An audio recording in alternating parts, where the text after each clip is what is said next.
Assalamualaikum dan salam sejahtera.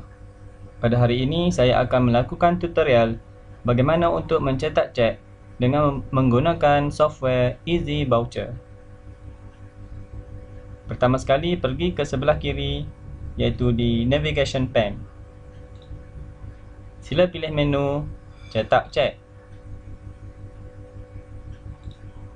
Pilih nama daripada senarai yang telah disimpan di dalam database.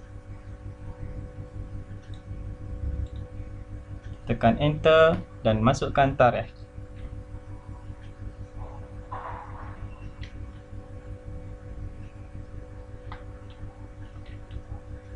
Tekan enter sekali lagi dan masukkan jumlah amount.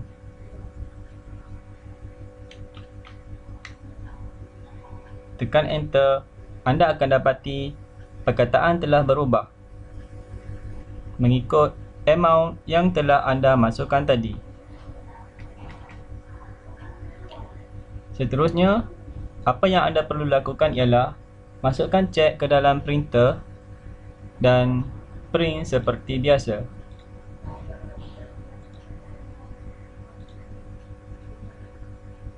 Tahniah kerana anda telah berjaya mencetak cek dengan menggunakan software Easy Voucher. Terima kasih.